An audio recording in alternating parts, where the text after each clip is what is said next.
अस्सलाम वालेकुम। बोल न्यूज़ हेडक्वार्टर्स में आपको कहेंगे खुशामदीद। मैं हूं अरबाब जहांगीर और मैं हूं आपके साथ अनम जुल्फ़िकार। हेडलाइंस आप जान चुके हैं। बुलेटिन का आगाज़ करेंगे इस खबर के साथ कि नवाज शरीफ ने इस्लामाबाद हाई कोर्ट के सामने सरेंडर कर दिया।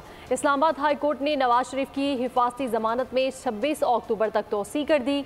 चीफ जस्टिस आमिर फारूक ने कहा कि नवाज शरीफ ने जवाब पेश करना है कि क्यों वो इश्तिहारी हुए। आपने बताना है कि अदालत भी पेश क्यों नहीं होते रहे। जस्टिस मियां गुल हसन औरंगजेब ने कहा कि आपकी अपीलें बहाल करने की दरखास्तों को मेरिट पर देखेंगे। उन्होंने कहा कि क्या मुल्जिम अपनी मर्जी से वतन वापस आकर अपीलें बहाल करने का कह सकता है। चीफ जस्टिस आमिर फारूक ने कहा यह रूटीन का मामला नहीं है, आपने मुतमईन करना है कि आप अदालत से गैर हाजिर क्यों रहे। यह मामला इस्लामाबाद हाई कोर्ट का था और आप दूसरी अदालत चले गए। वकील आजम नज़ीर तारड़ ने कहा दूसरी अदालत से रिलीफ से मुतालिक हमने इस अदालत को आगाह किया था। जस्टिस मियां गुल हसन औरंगजेब ने कहा मैं खुद कंफ्यूज हूं, क्या ये वही नैब है। पहले 2 हाई कोर्ट के रिटायर्ड जज और पूरी स्टेट मशीनरी उस वक्त मुतारिक थी, अब वही नैब पेश होकर कह रही है कि हमें कोई एतराज़ नहीं। क्या नैब कह रहा है कि करप्ट प्रैक्टिसेस का इल्ज़ाम बरकरार है लेकिन नवाज शरीफ को छोड़ दें। जस्टिस हसन औरंगजेब ने प्रोसिक्यूटर जनरल से मुकालमे में कहा हमारा वक्त और क्यों ज़ाय करते हैं। मुस्लिम लीग नून के कायद नवाज शरीफ ने तोशाखाना रेफरेंस केस में एहतसाब अदालत के सामने सरेंडर कर दिया, जिस पर अदालत ने नवाज शरीफ के दामी वारंट मनसूख कर दिए। अदालत ने 10 लाख रुपए के मुचलकों के एवज जमानत मंजूर कर ली। बड़े केस में बड़ी पेशी। मुस्लिम लीग नून के कायद नवाज शरीफ ने तोशाखाना रेफरेंस केस में एहतसाब अदालत के सामने सरेंडर कर दिया। नवाज शरीफ की जमानत के लिए 10 लाख रुपए के मुचलके जमा कराए गए। दौरान समाज जज मोहम्मद बशीर ने कहा अभी जा सकते हैं, फर्द जुर्म के लिए आना ही पड़ेगा। नैब प्रोसिक्यूटर का कहना था वारंट मुस्तरद होंगे तो ट्रायल चलेगा। नवाज शरीफ के वकील कासिम मिसबा ने इस्लामाबाद की एहतसाब अदालत में 3 दरख्वास्तें दायर की थीं। वकील की जानिब से तोशाखाना रेफरेंस में नवाज शरीफ की जमशुदा प्रॉपर्टी बहाल करने की दरख्वास्त दायर की गई। दूसरी दरख्वास्त की गई कि तोशाखाना केस में नवाज शरीफ का वकील मुकर्रर किया जाए। अदालत में नवाज शरीफ के जमानती मुचलके जमा कराने की दरख्वास्त भी दायर की गई। पंजाब की निगरान हुकूमत ने अल अजीजिया रेफरेंस में कायद नून लीग नवाज शरीफ की सजा मुअत्तल कर दी। निगरान काबीना ने क्रिमिनल प्रोसीजर कोड के तहत नवाज शरीफ की सजा मुअत्तल की। पंजाब की निगरान हुकूमत ने अल अजीजिया रेफरेंस में मुस्लिम लीग नून के कायद नवाज शरीफ की सजा मुअत्तल कर दी। निगरान पंजाब काबीना ने सर्कुलेशन समरी के जरिए सज़ा मुअत्तली की मंजूरी दी। क्रिमिनल प्रोसीजर कोड के सेक्शन 401 के तहत नवाज शरीफ की सज़ा मुअत्तल की।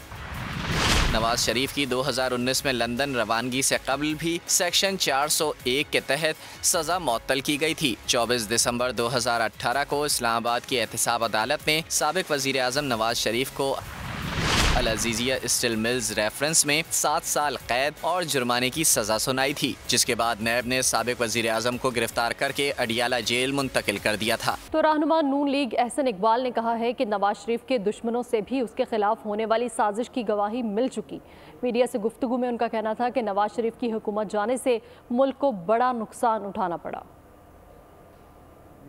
इंतकाम है ना बदला है। पाकिस्तान का मसला इस वक्त मुआशी तरक्की है। हम जिस दलदल में धंसे हुए हैं और जिस तबाही के किनारे पहुंचा दिए गए हैं, जिस कर्ज़े के बोझ में हमें धंस दिया गया है, अगले 3 सालों में हमें 72 अरब डॉलर के कर्ज़े अदा करने हैं। अगर हमने एक बड़ी जस्त ना लगाई मुआशी तौर पे, तो हम ये कर्ज़े कहाँ से फिर मज़ीद कर्ज़े उधार लेके अदा करेंगे। 75 साल हमने ज़ाय कर दिए हैं। सब ने अपना अपना सबक सीखा है। अब वक्त आ गया है कि सियासतदान भी सबक सीखें, अदलिया भी सबक सीखे, इस्टेब्लिशमेंट भी सबक सीखे। हमने 75 साल एक दूसरे से अदम तहफ़्फ़ुज़ में गुजारे हैं। सियासतदानों ने, अदलिया ने, इस्टेब्लिशमेंट ने, सब ने अपनी पीठ की तरफ देखा है कि मुझे पीछे से छुरा तो नहीं कोई घोंपेगा। पीछे देख के तरक्की नहीं होती। ये जो कुछ हो रहा है इसमें अनहोनी नहीं है। अता तारड़ की नवाज शरीफ की पेशी पर अदालत के बाहर मीडिया से गुफ्तगू। कहा इस वक्त कोर्ट ऑफ लॉ के सामने खड़े हैं। नवाज शरीफ को सिर्फ सियासी इंतकाम का निशाना बनाया गया। निशाना बनाया जाए सिर्फ एक प्रोजेक्ट को लॉन्च करने के लिए, तो ये सब कुछ जो हो रहा है ये कोई अनहोनी तो नहीं है। और मैं ये समझता हूँ कि ये वक्त गुजरने के साथ साथ उनकी बेगुनाही के सबूत आते गए, तो हम कोर्ट्स ऑफ लॉ के सामने हैं। और कोर्ट्स की हमेशा मानी है। और देखिए जनवरी में इलेक्शन, हमने तो ये पहले भी बात की है, जनवरी के एंड में इलेक्शन हो जाना चाहिए, फरवरी के स्टार्ट में इलेक्शन हो जाना चाहिए। हल्का बंदियाँ इसलिए ज़रूरी थी। रहनुमा नून लीग शाहिद खाकान अब्बासी ने कहा है कि मुल्क के सियासतदान अस्करी क़यादत और जुडिशल क़यादत एक साथ बैठेंगे तो मसाइल हल करेंगे। इलेक्शन किसी की सियासी बसीरत पर नहीं, आइन और कानून के तहत होने चाहिए।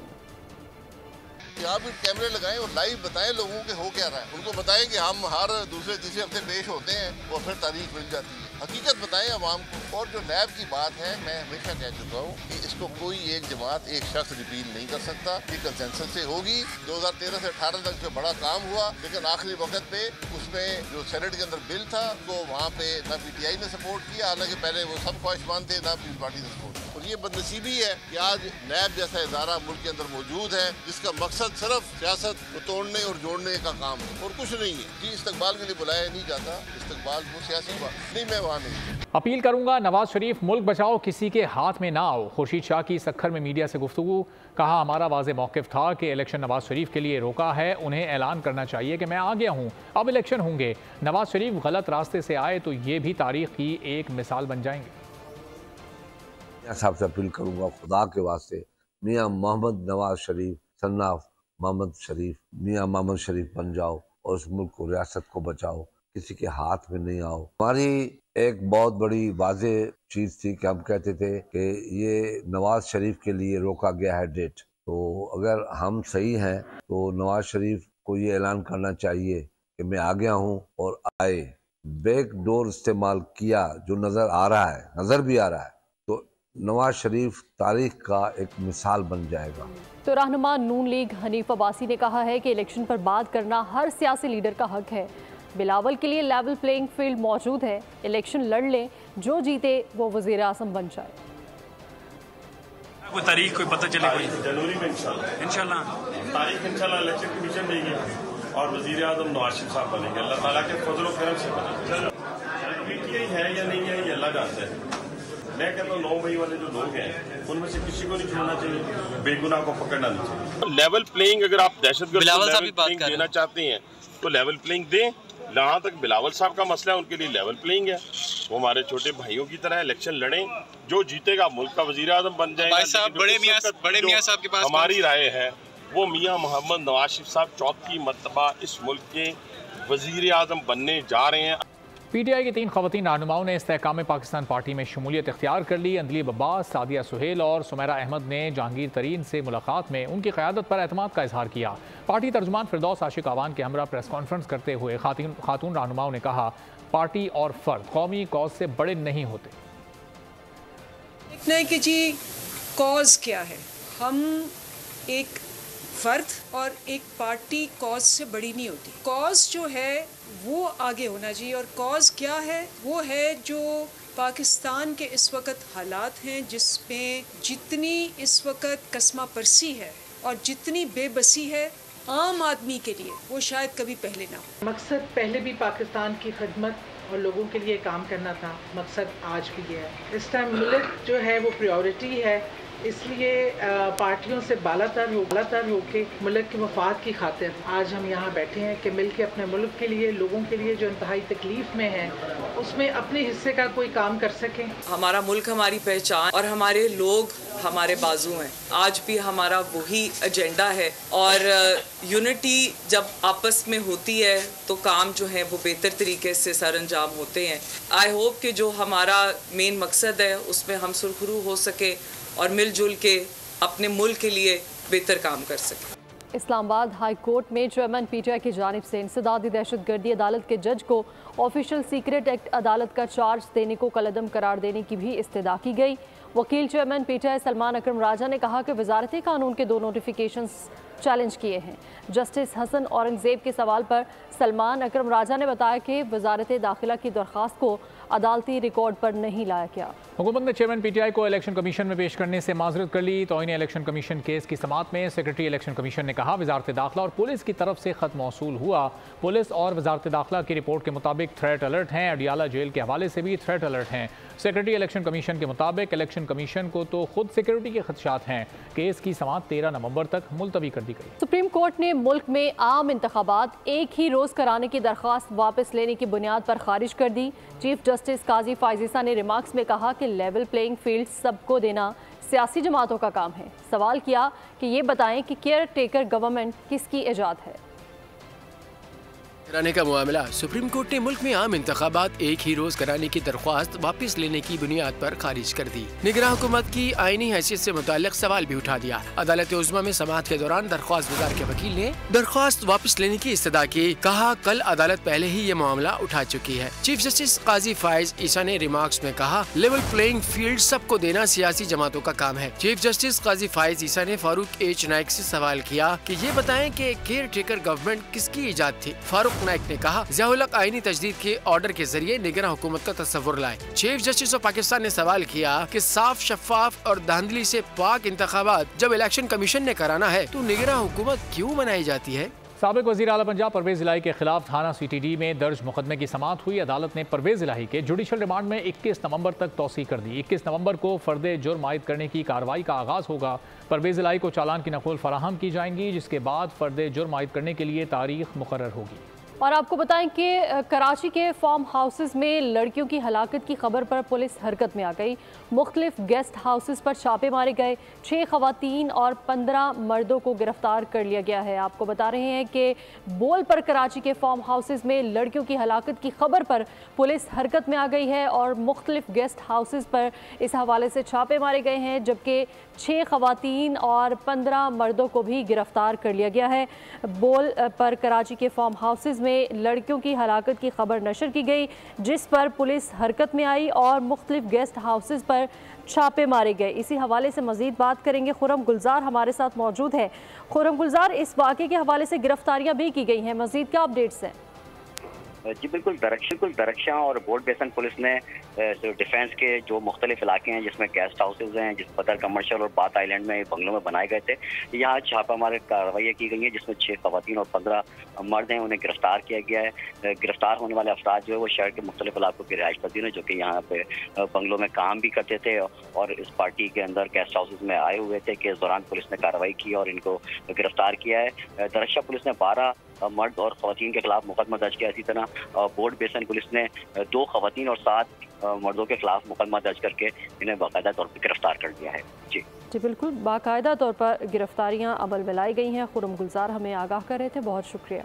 हुकूमत ने कच्चे में ऑपरेशन को कामयाब बनाने के लिए मजबूत हिकमत अमली तैयार कर ली है। घोटकी में निगरान वज़ीर आला सिंध जस्टिस रिटायर्ड मकबूल बाकर की ज़ेर सदारत इजलास में IG पुलिस रिफत मुख्तार ने कच्चे के ऑपरेशन पर ब्रीफिंग दी। IG ने बताया कि शिकारपुर और कश्मीर के कच्चे के इलाके में 14 गैंग्स काम कर रहे हैं। अगवा में मुलविस, भंगोर और तेहानी गैंग्स का खात्मा तरजीह है। अगवा की वारदातों में नुमायां कमी हो चुकी है। सिंध हुकूमत ने कच्चे में ऑपरेशन को कामयाब बनाने के लिए हिकमत अमली तैयार कर ली है। घोटकी में निगरान वज़ीर आला सिंध जस्टिस रिटायर्ड मकबूल बाकर की ज़ेर सदारत अहम इजलास हुआ, जिसमें IG पुलिस ने कच्चे के ऑपरेशन पर उनको ब्रीफिंग दी। IG ने बताया शिकारपुर और कश्मीर के कच्चे के इलाके में 14 गैंग काम कर रहे हैं। अगवा में मुलविस गैंग्स का खात्मा हमारी तरजीह है।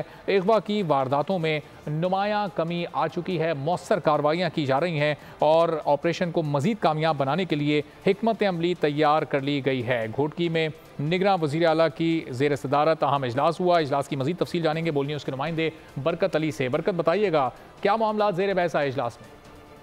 जी बिल्कुल, कच्चे में डाकुओं के खात्मे के हवाले से अहम इजलास हुआ मीरपुर माथेलो में निगरान वज़ीर आला सिंध के सदारत में। वहाँ पर ये फैसला किया गया कि घोटकी और कश्मीर व दीगर जो कच्चे के इलाका जाते हैं वहाँ पर जो पुलिस चेकिंग चौकियाँ कायम की गई हैं उनको मुस्तकिल किया जाएगा और वहाँ पर जो पुलिस अहलकार हैं और जदीद टेक्नोलॉजी की मदद से जो हनी ट्रैप है या दीगर तरीकों से डाकू मुलविस हैं उनको रोकने के हवाले से और जो कच्चे पक्के के इलाकों में उनके सहूलतकार मौजूद हैं जो कि डाकुओं को सहूलत मुहैया करते हैं अगवा बराए तावान की वारदातों में, उनको रोकने के हवाले से अहम इजलास हुआ है और ये कहा गया है कि डाकुओं का मुकम्मल खात्मा किया जाएगा और जो भी मुख्तलिफ बड़े गैंग उसमें मुलविस हैं उनके खात्मे के लिए और जो भी पुलिस में भी अगर कोई सहूलतकार मौजूद हैं तो उनकी निशानदेही की जा रही है और फ़ोन कॉल जो है जियो फेंसिंग इक़दाम किए जा रहे हैं। हनी ट्रैप के जेर इस्तेमाल रास्तों पर जो चौकियां कायम की गई हैं 42 से ज्यादा, वहाँ पर मजीद पुलिस चौकस की गई है। ठीक है बरकत अली, बहुत शुक्रिया, इस बारे में आपसे मजीद भी जानते रहेंगे। और अब बात करेंगे गजा की सूरत हाल के हवाले से। तो आलमी बरादरी फ़लस्तीन पर ताकत के इस्तेमाल को रोके। फ़लस्तीन का दारुल हुकूमत अल कुद्स अल शरीफ है। जनरल आसिम मुनीर ने वासे कर दिया। फ़लस्तीनी सफ़ीर अहमद जवाद से मुलाकात में गजा में खूनरेज़ी पर शदीद तशवीश का इजहार किया और कहा कि आज़ादी की जंग को दहशत गर्दी से जोड़ना नादानी है। मौजूदा सूरत हाल कई दहाइयों के जुल्म और जबर का नतीजा है। फलस्तीन का दारुल हुकूमत अल कुद्स अल शरीफ है। आज़ादी की जंग को दहशत गर्दी से जोड़ना नादानी है। Army chief general Syed Asim Munir का दो टोक मुवाक़िफ़। ISPR के मुताबिक आर्मी चीफ ने फलस्तीन के सफ़ीर अहमद जवाद रबी से मुलाकात की। गजा में फलस्तीनियों की शहादत पर ताज़ियत का इजहार किया। आर्मी चीफ ने कहा कि गजा में बेगुनाह शहरियों की हलाकत पर गहरी तशवीश है। शहरी आबादी, तालीमी और इमदादी कारकुनों, अस्पतालों पर मुसलसल हमले काबिल मजम्मत है। मौजूदा सूरत हाल कई दिहाइयों के जुल्म और जबर का नतीजा है। जबरी बेदखली इंसानियत के खिलाफ जराइम है। आर्मी चीफ ने 1967 से पहले की सरहदों की बुनियाद पर कायम होने वाली आज़ाद रियासत फलस्तीन के लिए पाकिस्तान की उसूली हिमायत का इयादा किया। पैगाम दिया कि बैनुल अक़वामी बरादरी इंसानी अलमिया को जल्द अज जल्द खत्म करने के लिए मुतहर्रिक हो, मज़ालिम को जारी रखने की हौसला अफजाई से बाज रहें। मगरबी आशीर्वाद से इसराइल की फ़लस्तीनियों के खिलाफ कार्रवाइयाँ जारी हैं। गजा पर एक और दिन भारी गुजरा। गुज़श्ता रात से जारी नॉन स्टॉप बमबारी में बच्चों और ख़वातीन समेत 704 अफराद शहीद हो गए। इजरायली तैयारों की गजा पर नॉन स्टॉप बमबारी रिहायशी इमारतों, मसाजिद और अस्पतालों पर बारूद बरसा दिया। अल शिफा अस्पताल के करीब एक बार फिर आग बरसा दी गई। तैयारों ने अल अमल अस्पताल को भी निशाना बना डाला। रात से जारी हमलों में मजीद 704 अफराद जाम शहादत नोश कर गए। 18 रोज से जारी हमलों में शहादतों की तादाद 5800 तक पहुँच चुकी। शोहदा में 2360 बच्चे और 1100 से जायद खवातीन भी शामिल है। सेहूनी फौज ने गजा के अल शाती कैंप पर बारूद बरसा दिया। खान यूनुस में 3 खानदानों के 23 अफराद शहीद हुए। अल फलूजा में 17, दीरुल बलाह में 10 अफराद की जानें ली गई। बैतुल आहिया और नौसायरत कैंप पर बमबारी से 14 अफराद शहीद हुए। शेख रिजवान में घर के बाहर बम गिरने से फलस्तीनी सहाफ़ी जाँ बहक हो गए। इजरायली तर्जुमान ने मसाजिद समेत 400 अहदाफ को निशाना बनाने की तस्दीक कर दी। इजरायली फौज ने तमाम अस्पताल खाली करने की वार्निंग भी जारी कर दी। गजा के बाशिंदों को भी यरगमालियों की तलाश में ताउन का कह दिया। वाज़े किया अपने बच्चों के बेहतर मुस्तकबिल चाहते हैं तो हमास का साथ हरगिज न दिया जाए। मकबूजा मगरबी किनारे में हमलों में शहीद फलस्तीनियों की तादाद 95 हो गई। इजरायली फौज ने लेबनानी सरहद पर हमला करके हिजबुल्लाह के 4 कारकुनों को शहीद कर दिया। हिजबुल्लाह ने इजरायली फौज के 5 ठिकानों को गाइडेड मिसाइलों से निशाना बनाया। गजा की इस वक्त क्या ताज़ा तरीन सूरत हाल है, बताएंगी साथी एंकर माविश निसार। बाद एक मासूम बच्चा इजरायली बमबारी का निशाना बन रहा है। 7 अक्टूबर से अब तक रोजाना की बुनियाद पर 100 बच्चे सेहूनी जारहियत की भेंट चढ़ रहे हैं। गजा की 23 लाख आबादी में से आधे अफराद की उम्र 18 साल से कम है। 2008 के इजरायली हमलों में अगर कोई बच्चा उस वक्त 2 साल का था तो अब 17 बरस का हो चुका है। पिछले 15 साल में उस बच्चे ने इजराइल के 5 हमले और उसके नतीजे में होने वाली हौलनाक तबाही अपनी आंखों से देखी। 2008 की जंग में 341 बच्चे शहीद हुए। 2012 में ये तादाद 35 थी। 2014 में 532 बच्चे शहीद हुए और 2021 में 66 बच्चे सेहूनी जारहियत की भेंट चढ़ गए। इस साल 7 अक्टूबर से शुरू होने वाले इजरायली हमलों में अब तक 1300 से जायद फलस्तीनी बच्चे शहीद हो चुके हैं। इसराइल को फ़लस्तीनी अवाम के कत्लेआम की छुट्टी नहीं दे जा सकती। गजा के मुहासरे और कब्जे को किसी सूरत कबूल नहीं करेंगे। कतर के अमीर तमीम बिन हमद सानी ने फ़लस्तीन में अमन का मुतालबा कर दिया। बयान में कहा कि पानी, रवायात और खुराक को हथियार के तौर पर इस्तेमाल किया जा रहा है। गजा में जो कुछ हो रहा है वो आलमी क़वानीन और किसी भी मज़हब के क़वानीन की खिलाफ वर्जी है। फ़लस्तीनियों के खून नाहक पर खामोश अक़वाम मुत्तहिदा इसराइल के हाथों अपने अहलकारों की अमवात पर भी बोलने को तैयार नहीं। इसराइली हमले में अक़वाम मुत्तहिदा के मज़ीद 6 रज़ाकार मारे गए। अमवात की तादाद 35 तक जा पहुँची है। एंटोनियो गुतेरेस ने रज़ाकारों की मौत पर अफसोस का इजहार तो किया मगर इसराइली जारहियत की मजम्मत तक ना की। छुट्टी। कोई आलमी कानून, कोई कायदा लागू नहीं। फलस्तीनी खून नाहक पर तो अक़वाम आलम गूंगी बहरी है ही। अक़वाम मुत्तहिदा के एहलकारों के कत्ल पर भी कोई बोलने को तैयार नहीं। इसराइली जहरियत ने आलमी दायरे के मज़ीद 6 रज़ाकारों की जानें ले लीं। हमलों के आगाज से ताहाल हलाकतों की मजमूई तादाद 35 तक जा पहुंची। अक़वाम मुत्तहिदा ने हलाकतों पर चुप साध ली। सेक्रेटरी जनरल एंटोनियो गुतेरेस ने रज़ाकारों की मौत पर अफसोस का इजहार तो किया, मगर इसराइली जहरियत की मजम्मत तक न की। इस चुप के पीछे क्या राज है? क्यों कोई लबकुशाई पर तैयार नहीं? क्यों इसराइल को दुनिया में हाहाकार की खुली छुट्टी है? गजा में जिंदगी बेबसी के आलम में दम तोड़ रही है। शहर के 42% मकानात तबाह हो चुके हैं। 205 तालीमी इदारे भी बमबारी का निशाना बने। 29 सेहत मराकज़ मुतासर हुए। 23 एम्बुलेंसेस चलने के काबिल न रहीं। गजा में हर जानिब वीरानी, तबाही, बर्बादी और परेशानी। गजा की पट्टी में अब कोई महफूज जगह नहीं। कई खानदानों में तो रोने वाला भी कोई नहीं बचा।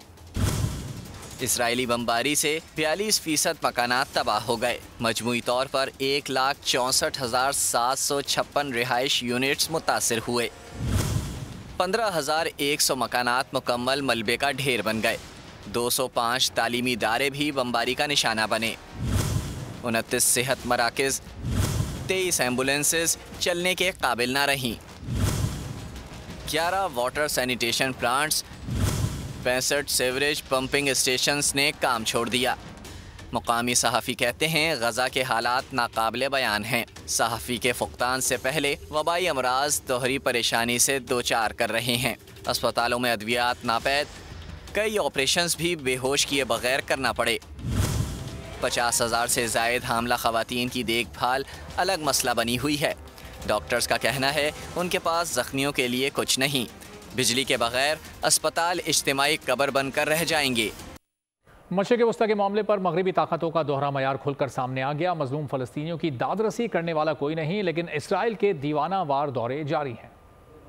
का दोहरा मयार, मजलूम से पहलू तही, जालिम से यकजहती का इजहार। एक के बाद एक मगरबी लीडर की इसराइल यात्रा, नेतन्याहू की हिमायत का ऐलान, हमास के हाथों मारे गए अफराद के अहले खाना से भी मुलाकात। यूनान और इटली के वज़ीर आज़म तेल अवीव पहुँचे। जर्मन चांसलर ओलाफ शोल्ज भी खिंचे चले आए। अमेरिकी सदर जो बाइडन भी इसराइलियों के बीच गए।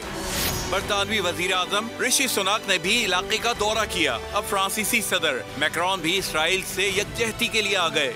इसराइली बमबारी का शिकार फलस्तीनी बेयारो मददगार। 5,000 से जायद अफराद जामे शहादत नोश कर गए। 2,000 बच्चे, 1,100 से जायद खवातीन जान से गयी।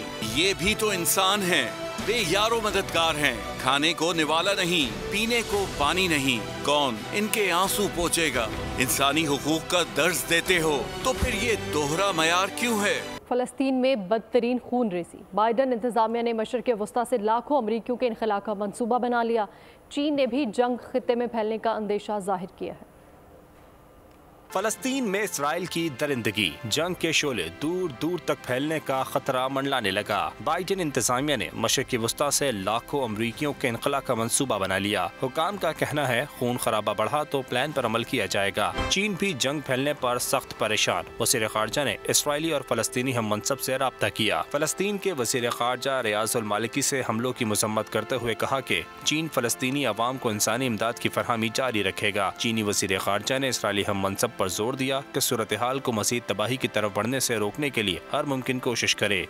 साबिक़ वज़ीर आज़म शहबाज शरीफ ने गजा में इमदादी सामान भिजवाने के लिए हंगामी इक़दामात का मुतालबा कर दिया। बयान में कहा कि फ़लस्तीन करबला का मंजर पेश कर रहा है, जहाँ पानी और खुराक बंद है। बेगुनाह बच्चे, ख़वातीन और शहरी कातलों के नरगे में हैं। मजलूमों का लहू बहाने से नाजायज़ रियासत का वजूद जायज़ नहीं होगा। जल्द इस मसले का हल ना निकला तो नाकाबिले तलाफ़ी नुकसान होगा। अमीर जमात इस्लामी सिराजुल हक का इस्लामाबाद में अमरीकी सिफारतखाने के सामने 29 अक्टूबर को गजा मार्च का ऐलान। न्यूज़ कॉन्फ्रेंस में कहा कि आवाम मार्च में शिरकत करके इस बात का सबूत दें कि आवाम मजलूम फ़लस्तीनियों के साथ हैं। हमारे 400 मुसलमान भाई शहीद किए गए। सिविलियन पर बमबारी जारी है, अस्पतालों पर बमबारी जारी है। इन मजालिम में एक तरफ अगर इसराइल है तो इन मजालिम में अमरीका 100% शरीक है। और इस वक्त सबसे ज्यादा अस्करी ताउन करने वाला मुल्क भी इसराइल के साथ अमेरिका है। इन हालात में पाकिस्तानी अवाम की नुमाइंदगी करते हुए हमने 29 अक्टूबर को बरोज़ इतवार अमरीकी सफारत खाने के सामने गजा मार्च का फैसला किया है। खबरों के सिलसिले को आगे बढ़ाएंगे और आपको बताएंगे कि पाकिस्तान का गौरी मिसाइल का कामयाब तजुर्बा। ISPR के मुताबिक तजुर्बे का मकसद स्ट्रेटेजिक फोर्सेस कमांड की ऑपरेशनल और तकनीकी तैयारियों को परखना था। मुल्क का दिफा नाकाबिले तस्खीर। पाकिस्तान ने गौरी मिसाइल का कामयाब तजुर्बा कर लिया। सदर, निगरान वज़ीर आज़म और अस्करी क़यादत ने कामयाब तजुर्बे पर मुबारकबाद दी। ISPR के मुताबिक तजुर्बे के दौरान वेपन सिस्टम के तकनीकी और ऑपरेशनल पहलुओं का जायजा लिया गया। आर्मी स्ट्रेटेजिक फोर्स कमांड के कमांडर ने तरबियती और ऑपरेशनल तैयारियों पर इत्मीनान का इजहार किया। कामयाब तजुर्बे पर साइंसदानों और इंजीनियर्स को सराहा। गुज़िश्ता हफ्ते पाकिस्तान ने अबाबील वेपन सिस्टम का कामयाब तजुर्बा किया था। तर्जुमान का कहना था कि मिसाइल सिस्टम दिफाई और स्ट्रेटेजिक सलाहियत का अहम अंसर है। तजुर्बे का मकसद दिफाई सलाहियत के पहलुओं का आदा करना था। और आपको बताएं कि मालदीव के नौमुंतखब सदर डॉक्टर मोहम्मद मईज़ो ने भारतीय फ़ौज को मुल्क से निकल जाने का हुक्म दे दिया। कहते हैं कि हम अपनी सरजमीन पर किसी गैर मुल्की फ़ौज को बर्दाश्त नहीं करेंगे। डॉक्टर मोहम्मद मईज़ो ने कहा कि भारतीय फ़ौजियों की मौजूदगी मालदीव को ख़तरे में डाल सकती है। गैर मुल्की नशरियाती इदारे के मुताबिक मालदीव के नौमुंतखब सदर ने अपनी जीत के चंद दिन बाद भारतीय सफ़ीर से मुलाकात में ये हुक्म दिया था। मुल्क में गैर कानूनी मुकीम अफराद को वापसी की मोहलत में सिर्फ 7 रोज़ बाकी रह गए। 1 नवंबर से फॉरेन एक्ट के तहत कार्रवाई होगी। मजीद 2518 अफगान बाशिंदे वापस रवाना हो गए। अब तक 62,079 गैर कानूनी मुकीम अफगान बाशिंदे वापस जा चुके हैं। तेजी से गुजरने लगा। मोहलत के आखिरी 7 रोज बाकी रह गए। गैर कानूनी मुकीम गैर मुल्की बोरिया बिस्तर समेटें और वापसी की राह लें। हुकूमत ने 1 नवंबर से भरपूर कार्रवाई की प्लानिंग कर ली। ज़राए के मुताबिक कार्रवाई फॉरेन एक्ट के तहत होगी। गैर कानूनी मुकीम गैर मुल्कियों को गिरफ्तार और बेदखल किया जाएगा। वफाकी हुकूमत ने फॉरेन एक्ट 1946 का सेक्शन 3 नाफिज करने की मंजूरी दे दी। भारत दाखिला ने मंजूरी वफाकी काबीना से समरी सर्कुलेशन के जरिए हासिल की। ज़राए के मुताबिक संगीन जराइम में अंडर ट्रायल और सज़ा याफ्ता अफराद बेदखल नहीं होंगे। मामूली जराइम में अंडर ट्रायल और सज़ा याफ्ता अफराद को निकाला जाएगा। पाकिस्तान से मज़ीद 2518 अफ़गान बाशिंदे वापस रवाना हो गए। 125 अफ़गान ख़ानदान 73 गाड़ियों के ज़रिए वतन रवाना हुए। अब तक 62,079 गैर कानूनी मुकीम अफ़गान बाशिंदे वापस जा चुके हैं। निगरान वज़ीर इत्तलात बलोचिस्तान जान अचकज़ई कहते हैं कि रियासत मुखालिफ अनासिर गैर कानूनी गैर मुल्कियों की वतन वापसी के नॉन इशू को इशू बनाने से गुरेज करें। किसी ने भी हुकूमती प्लान में रुकावट डालने की कोशिश की तो सख्ती से निपटा जाएगा। गैर कानूनी तौर पर मुकीम गैर मुल्कियों को निकालने का फैसला वसीतर कौमी मुफाद में किया गया है। अफसोस के चंद सियासी पार्टीज कौमी मुफाद पर अपनी सियासत को तरजीह दे रही हैं।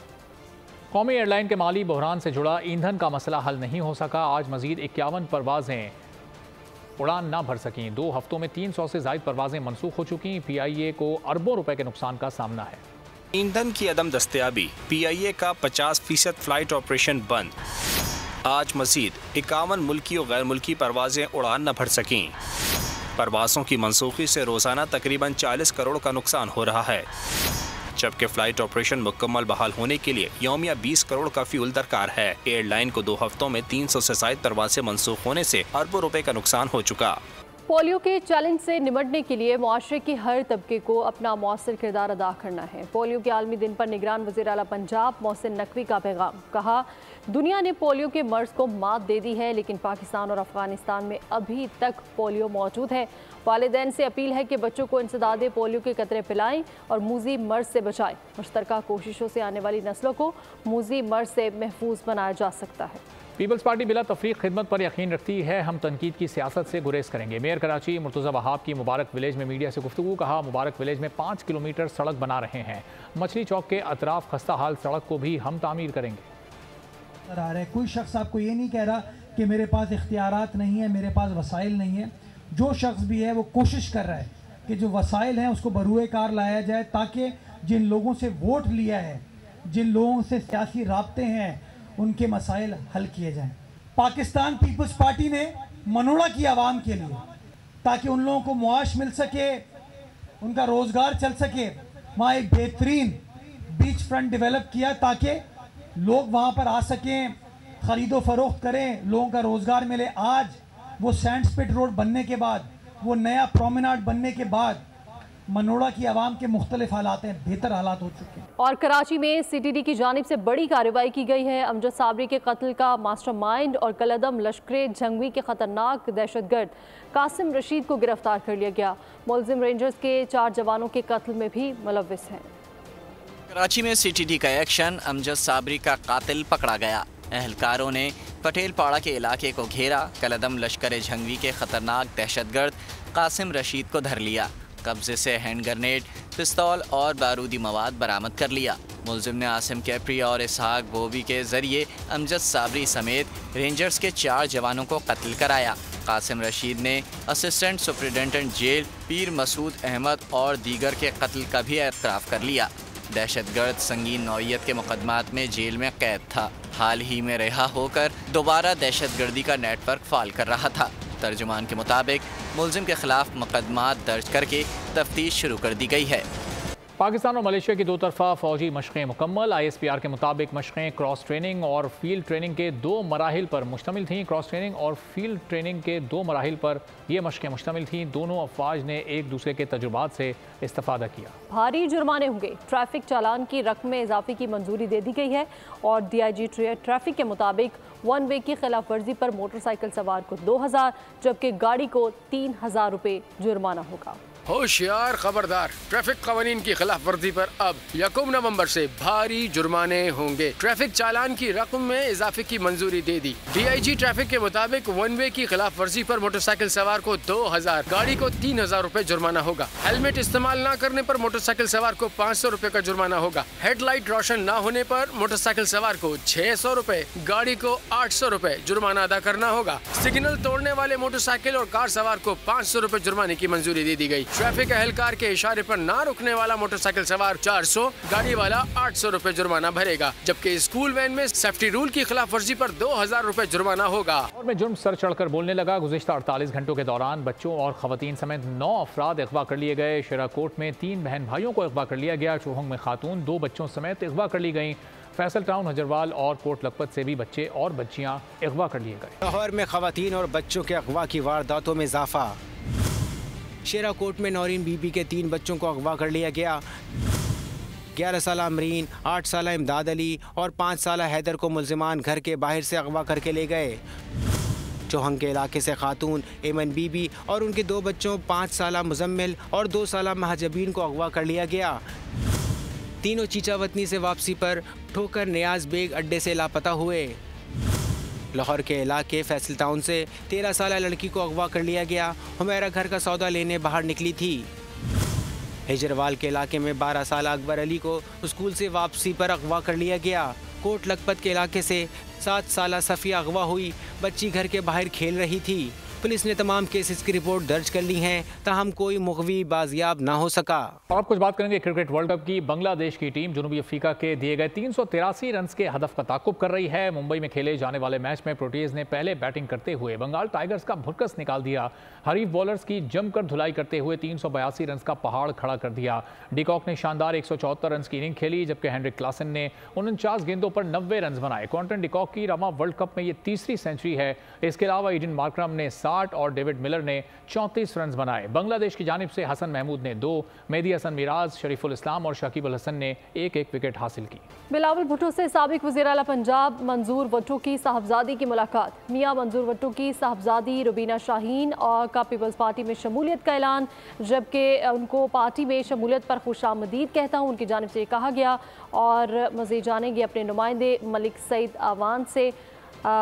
अवान से हमारा राब्ता मुनक़ता हो चुका है। आपको बताते चले कि बिलावल भुट्टो से साबिक वज़ीर आला पंजाब मंजूर भुट्टो की साहबजादी की मुलाकात हुई है और इस हवाले से आपको बता रहे हैं कि रुबीना भुट्टो को शमूलियत पर खुशामदीद कहता हूँ, ऐसा कहना था बिलावल भुट्टो की जानिब से। कहीं धूप कहीं बादलों का साया। मुल्क के बेशतर इलाकों में आज मौसम खुश्क रहेगा। महकमा मौसमियात के मुताबिक शिमाल मशरकी पंजाब, कश्मीर, गिलगित बल्तिस्तान और बालाई खैबर पख्तूनख्वा में हल्की बारिश का इम्कान है। मैदानी इलाकों में गर्मी का राज, पहाड़ों पर खुनक, और सर्द मौसम का आगाज। कराची में गर्मी ने डेरे डाल लिए, शहरी बिलबिला उठे। हैदराबाद, मीरपुर खास, मिट्टी और शहीद बेनज़ीराबाद समेत सिंध के दीगर इलाके भी शदीद गर्मी की लपेट में हैं। महकमा मौसमियात ने गर्मी की शिद्दत आइंदा चंद रोज़ तक बरकरार रहने का इम्कान जाहिर कर दिया। पंजाब और बलूचिस्तान में मौसम खुश्क रहेगा। खैबर पख्तूनख्वा के बेशतर अजला में मौसम खुश्क, जबकि दीर, चित्राल, कोहिस्तान, स्वात, मानसहरा और एबटाबाद में चंद मकामात पर हल्की बारिश का इम्कान है। जन्नत नज़ीर वादी कश्मीर में सर्दी ने रंग जमा दिए, बुलंद पहाड़ों पर सफ़ेदी छा गई। बारिश और बर्फबारी के बाद सर्दी की शिद्दत में इजाफा हो गया। और वफाकी हुकूमत ने गैस की कीमतों में 193% तक इजाफे की मंजूरी दे दी है। गैस मीटर पर फिक्स चार्जेस 10 रुपये से बढ़ाकर 400 रुपये माहाना करने की भी मंजूरी दे दी गई है और इस इजाफे का इतलाक 1 नवंबर से होगा। इस हवाले से मजीद बात करेंगे, शौकत अली हमारे साथ मौजूद हैं। जी शौकत अली, बताइएगा। जी एक तरफ तो गैस की लोड शेडिंग अरूज पर है और 16 से 17 घंटे तक गैस की लोड शेडिंग हो रही है, और दूसरी तरफ सितम तरीफी ये है कि वफाकी हुकूमत ने गैस मजीद महंगी कर दी है और 193% का ऐलान किया गया है, लेकिन जो सार्फिन तक जो इसका इजाफा होगा वो 200% तक होगा। और अगर जो गैस मीटर की बात करें कि जो कि इसका रेंट था गैस का मीटर का वो 10 रुपये था, वो बढ़ाकर 400 कर दिया गया है। लेकिन अगर जो मिनिमम जो बिल है कम से कम जो एक शहरी का 700 से 800 रुपये का हो गया, जो कि 210 रुपये का था। तो शहरी सूरत पर बड़े परेशान है। उनका ये कहना है कि आगे गैस नहीं मिलती, हमारा जो किचन नहीं चल रहा और सर्दी की आमद है और जो सिस्टम बिल्कुल इजाफे का इतलाक जो है वो 1 नवंबर से होगा। शौकत अली हमें आगाह कर रहे थे, बहुत शुक्रिया। बोल न्यूज़ हेडक्वार्टर से फिलहाल इतना ही। मजीद खबरों और अपडेट्स के लिए विजिट कीजिए हमारी वेबसाइट bolnews.com और देखते रहिए बोल न्यूज़। सब्सक्राइब करें और बेल दबाएं ताकि कोई खबर रह न जाए।